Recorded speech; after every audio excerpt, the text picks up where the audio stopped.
Assalamualaikum warahmatullahi wabarakatuh. Alhamdulillahirabbil alamin, hamdan katsiran tayyiban mubarakan fih, kama yuhibbu rabbuna wa yarda. Asyhadu an la ilaha illallah wahdahu la syarikalah wa asyhadu anna Muhammadan abduhu wa rasuluh la nabiyya ba'dah. Baiklah, pada sesi kali ini kita akan bahas tentang fungsi dan prosedur. Dalam membuat suatu program, ada kalanya kita memerlukan bagian program yang terpisah. Bagian program tersebut disimpan secara terpisah atau sering disebut dengan modular, ya, dengan tujuan agar bisa digunakan pada blok perintah lainnya. Pemrograman modular adalah suatu teknik pemrograman di mana program yang biasanya cukup besar dibagi menjadi program kecil, ya. Dengan demikian program tersebut akan lebih mudah dipahami dan reusable, artinya suatu ketika dapat digunakan kembali sesuai dengan kebutuhan program tersebut. Dalam pemrograman modular biasanya dikelompokkan ke dalam kelompok fungsi dan prosedur. Sebagaimana kita ketahui bahwa bahasa C strukturnya terdiri dari fungsi-fungsi, yakni berupa fungsi utama dan fungsi tambahan. Fungsi utama biasanya ditulis dengan nama main, sementara fungsi tambahan atau fungsi lainnya itu diberikan sesuai dengan nama yang diinginkan oleh si pemrogram. Pemanggilan suatu fungsi yakni dengan memanggil fungsi tersebut dari blok program lain. Nah, seperti di sini bisa dicontohkan fungsi 1 bisa dipanggil melalui fungsi utama dengan memanggil nama fungsi tersebut. Nah, sekarang mari kita lihat apa perbedaan antara fungsi dan prosedur. Secara umum, bentuk umum dari fungsi yaitu adanya tipe data, kemudian nama fungsi, kemudian dalam kurung daftar variabel atau nanti bisa dikatakan daftar parameter, dan kemudian dilanjutkan dengan adanya tubuh fungsi. Suatu fungsi atau prosedur yang dibuat oleh programmer dapat menggunakan suatu parameter atau tanpa parameter. Parameter berfungsi sebagai nilai input bagi suatu fungsi atau prosedur dalam mengolah nilai. Sementara nama fungsi itu sendiri atau nama prosedur itu merupakan nilai keluaran, ya, yang merupakan hasil dari pemrosesan suatu fungsi atau prosedur. Yang membedakan antara fungsi dan prosedur yakni dengan jenis tipe data yang ada di depan nama fungsi. Tipe data di depan fungsi selain daripada void, dia mempunyai nilai return value. Sementara tipe data yang void itu tidak dapat mengembalikan nilai atau return value. Kembali kepada fungsi dengan parameter. Di sini ada dua nama yang mesti kita ingat, yakni adanya parameter formal dan parameter aktual. Parameter formal adalah variabel yang ada pada daftar parameter suatu fungsi. Sementara parameter aktual adalah parameter yang di sini tidak selalu berupa parameter yang dipakai dalam memanggil sebuah fungsi. Nah, sebagai contoh di sini fungsi daripada jumlah menggunakan parameter X dan Y.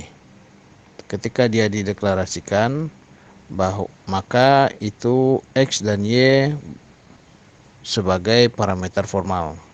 Ya, ketika fungsi daripada jumlah ini dipanggil pada main, maka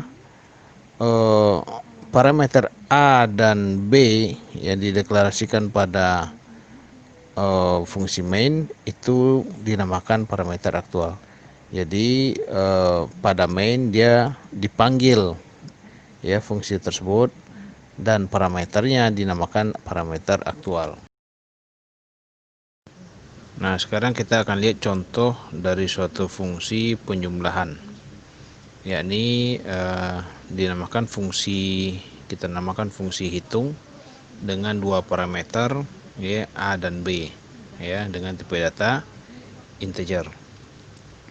Nah, ini parameter yang A dan B yang dideklarasikan dinamakan dengan parameter formal ya. Nah, kemudian isi daripada fungsi yakni kita perlu suatu variabel penampung yakni T ya, yang merupakan hasil penjumlahan ya daripada variabel A dan B, di mana nilai argumen ya atau parameter input dari A ya dan B diperoleh dari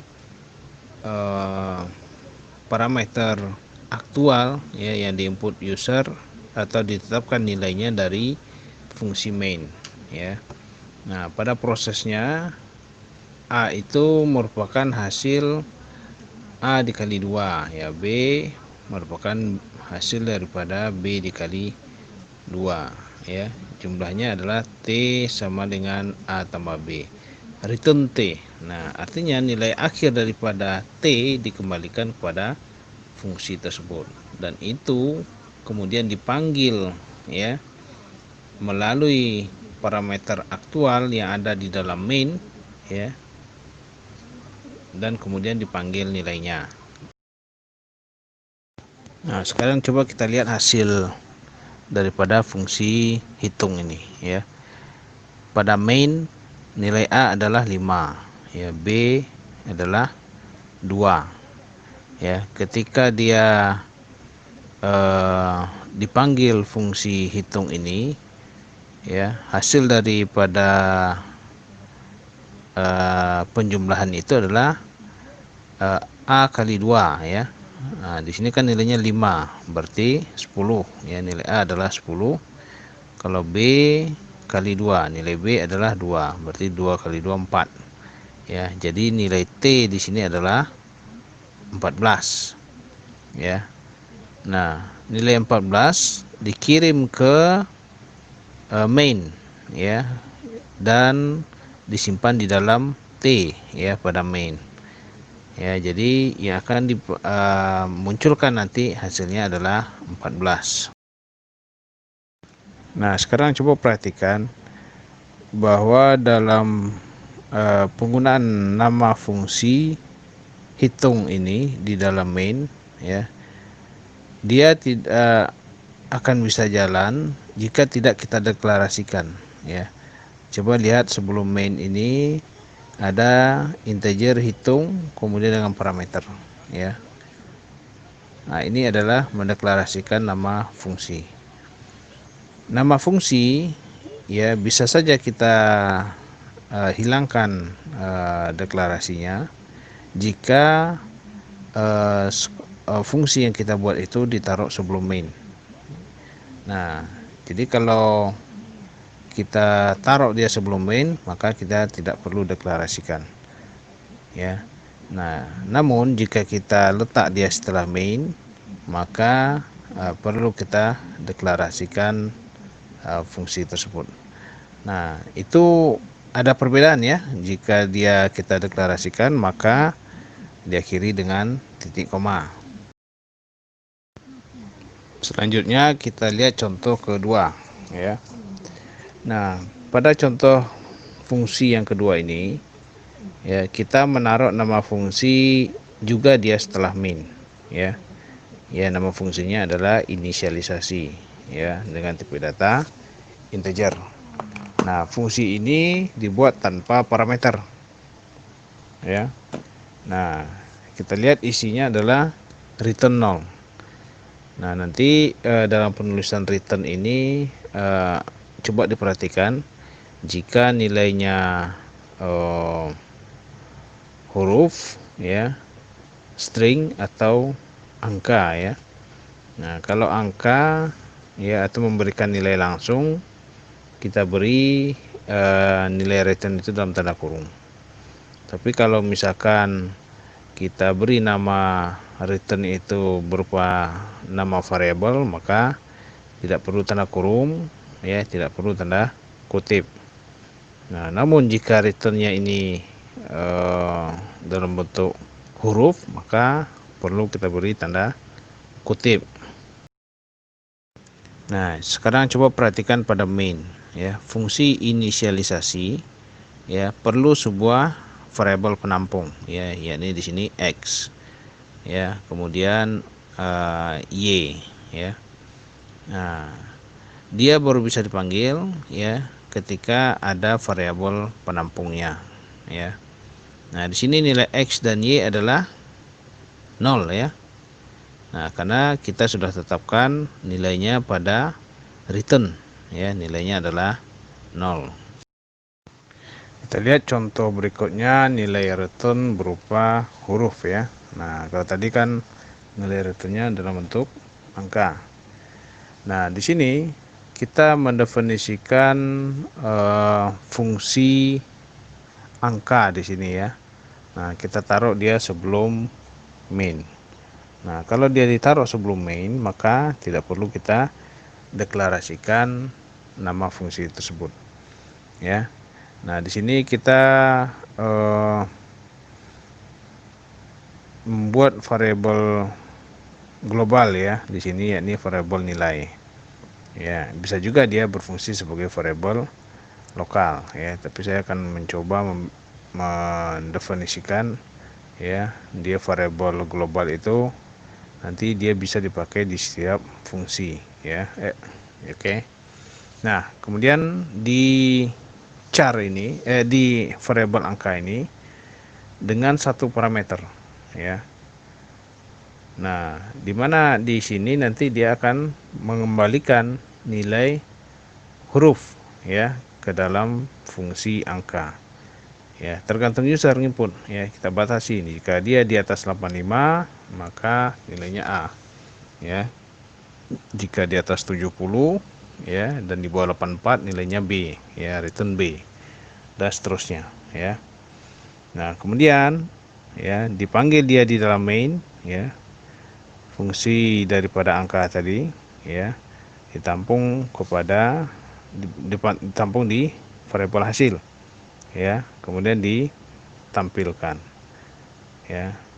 Nah, ini contoh jika nilai returnnya dalam bentuk huruf. Nah, berikutnya kita lihat contoh dari prosedur, ya, atau fungsi void, ya, nama lainnya. Nah, di sini kita akan coba bikin prosedur hitung, ya. Ya, diawali dengan void, ya, void hitung, kemudian menggunakan parameter A dan B, ya. Nah, di sini, ya, kita bedanya, ya. Nah, perintah cetak itu berada di dalam voidnya, ya, berada dalam perintah void, ya, di dalam prosedurnya, ya. Kemudian ketika dia berada di main, ya, kita tinggal memanggil nama prosedur itu, ya. Kalau di sini tentu hasilnya adalah 7, ya. Nah, nilai 7 dikirimkan dari main ke dalam prosedur hitung, ya. Ya, jadi 3 ditambah 4, ya, cetak, ya, 7. Nah, 7 ini dikembalikan kepada fungsi main, ya. Kita lihat contoh lainnya. Di sini ada prosedur info program, ya. Nah, kita tulis dia setelah main. Nah, berarti sebelum main kita deklarasikan dulu, ya, void info program tanpa parameter titik koma, ya. Nah, pada prosedur itu, ya, tadi seperti contoh 1 langsung dicetak, ya, print, ya. Perintah print bisa juga ditulis dalam bentuk lain, yakni menggunakan puts ya. Nah, jadi ketika dia dipanggil melalui main, maka kita cukup tuliskan nama prosedurnya saja. Baiklah, sampai di sini dulu pembahasan tentang fungsi dan prosedur. Untuk pembahasan lebih mendalam akan kita bahas di sesi berikutnya. Ya, sekian dulu, saya akhiri dengan alhamdulillahirabbil alamin. Assalamualaikum warahmatullahi wabarakatuh.